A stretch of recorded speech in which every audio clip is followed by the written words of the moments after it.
Item 10C, receive report and provide direction to staff on priorities for sidewalk repair program for 2009-2010.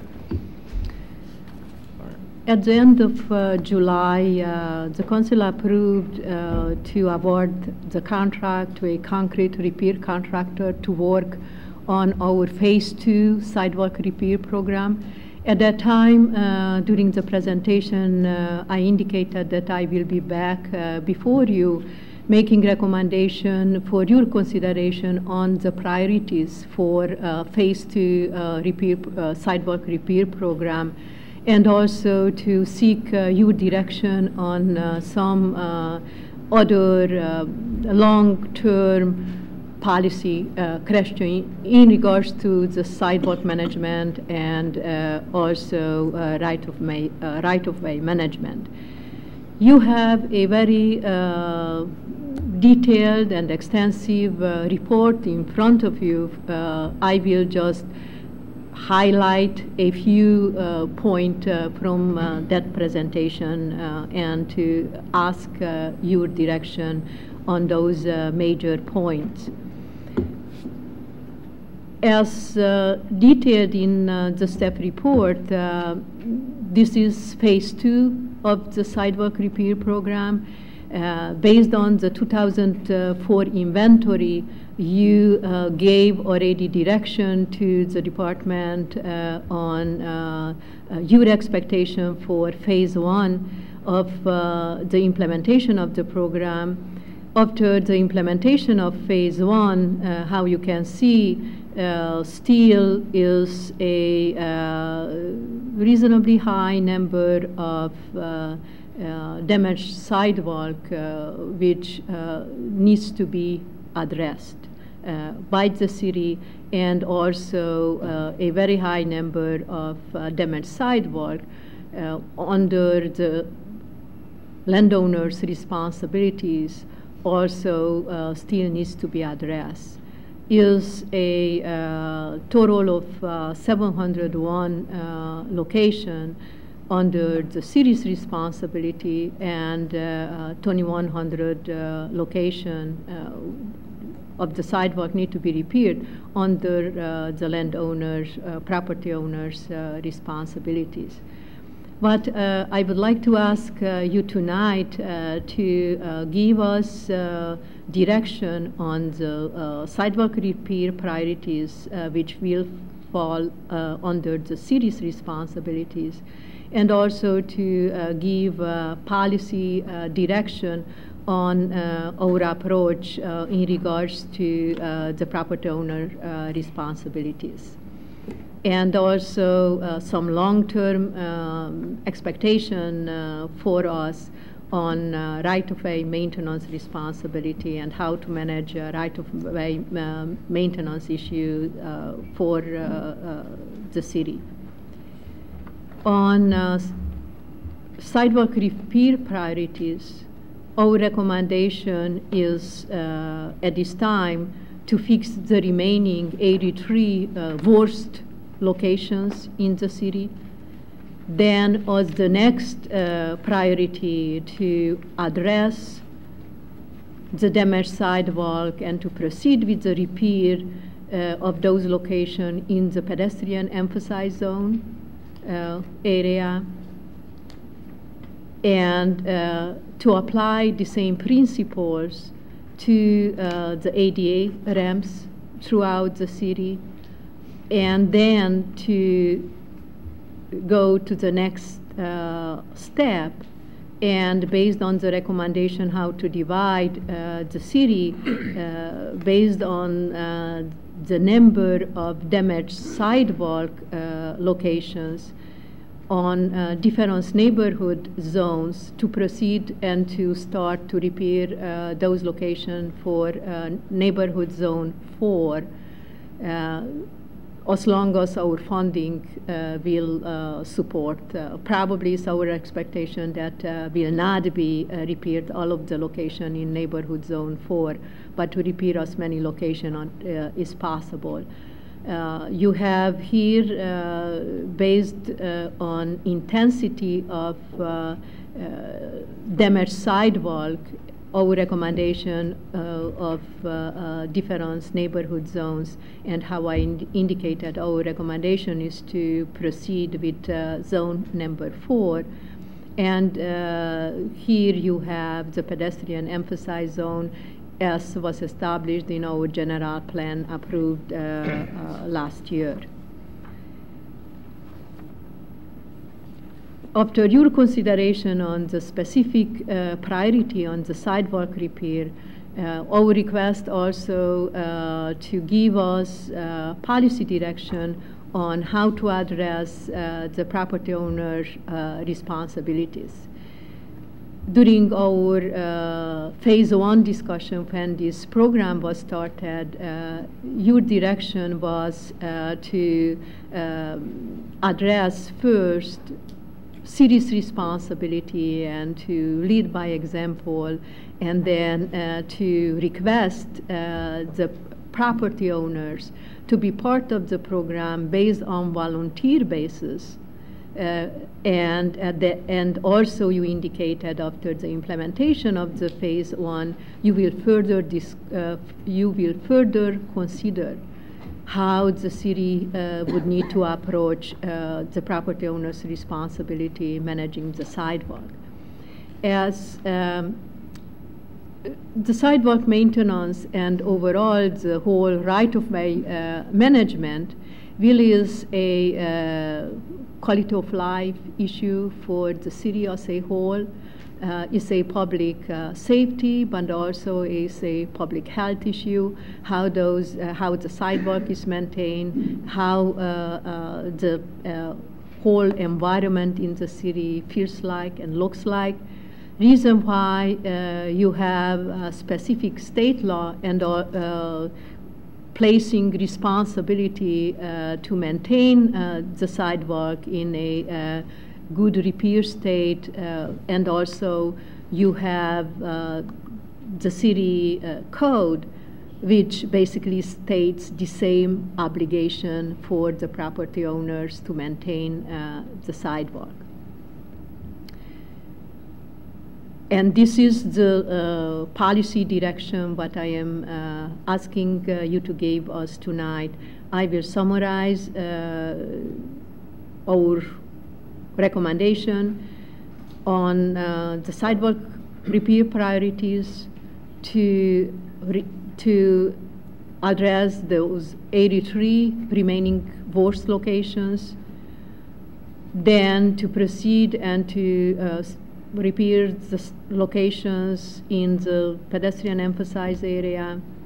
Also is part of our recommendation in the pedestrian emphasized zone, considering the broader public benefit, maintaining the sidewalk through the emphasized area, is our recommendation for you to consider to pay 25% of the cost of the repair of those sidewalks, and then to proceed with Zone 4. And also for you to consider to require in Phase 2 or not from the property owners and to mandate from the property owners to repair the sidewalk in front of their property. If you have any question, further policy direction for us. Questions to staff? Thank you. In the staff summary on page 3, it talks about requiring private repair to begin work within 30 days from first notice to repair. And then it talks about the work must be completed within 60 days from first notice to repair. So if somebody has a broken, well, I guess first of all we have to decide if we're going to have people do the private thing. But on this, it kind of concerned me as part of that we would give someone a notice, we would expect them to do the work within 30 days, to start the work within 30 days, and to finish it within 60 days. And to me, that's a safety hazard right there, that you're allowing someone to work on the sidewalk for 30 days, basically. So as we're going through this, I would like us to consider changing the time frame for those kinds of things unless it's precluded by law. But to allow someone to start work and then not to have to finish it for 30 days is kind of dicey. So, any other comments at this time from council? I need you to restate your name and street name for the record. Ison Alotat, Pine Street.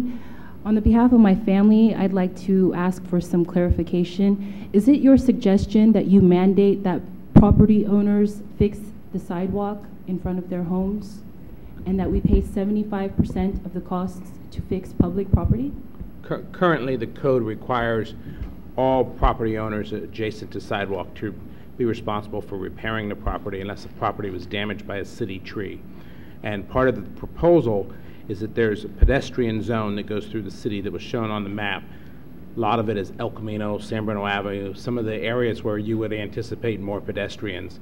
And because it's used by more members of the public, the city is recommending that the city pay 25% of those repairs on sidewalks within those zones.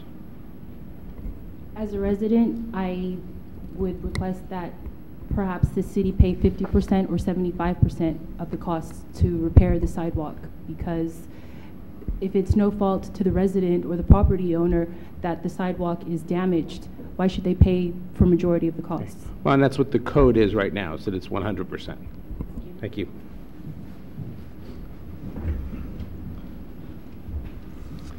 Other council comments or? Well, through the chair. Hmm? I think first, I think we should be very clear to everyone that we, as far as I remember, have never required anyone until very recently to participate and to maintain the sidewalks and to actually pay for sidewalk repair. So while it's on the books and while it's a state law, people are going to get kind of sticker shock when they realize that, yes, by law, they should have been maintaining the sidewalks in front of their homes all these years. So that I completely agree with you, and because we haven't actively pursued enforcing that, has allowed our sidewalks to get to a point where you had a 2004 survey that showed you had over 3,000 areas that needed immediate attention. Right, So exactly. I'm not saying not to do it. I'm just Right. saying we need to make sure part of this whole package is that we make it clear to people that we're not enforcing a new law and we're not changing the law. The law is there, has been there, and what we're doing is trying to ease people into it and trying to repair the sidewalks the best we can. So that's... Well, I think one of the programs that worked well is working with a city contractor, and I think that should be done, if it can be done a couple times a year, trying to get people to buy in and take care of it at a much reduced rate. When there's a city contractor doing it that's doing a whole big section of sidewalks, it's much cheaper than an individual homeowner doing one piece of sidewalk. I would like just to follow up with one comment. During our discussion with the subcommittee also, for that reason that this requirement always was in the books, but so to speak, but never enforced yet, the subcommittee emphasized the need to have a very aggressive public education and outreach to really develop some kind of flyers and communications with the public at large to communicate this change in expectation more than anything else, that the law was already in place, but certainly wasn't, the expectation wasn't met, and that expectation never was enforced by the city. And also I would like to follow up to Councilmember O'Connor comment.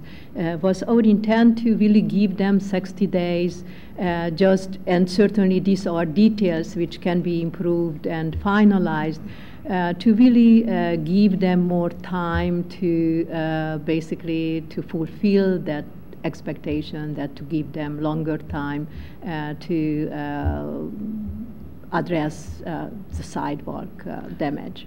Oh, I understand that. It's not the 60 days, it's the 30, it's, unless I'm reading it wrong, which is quite possible.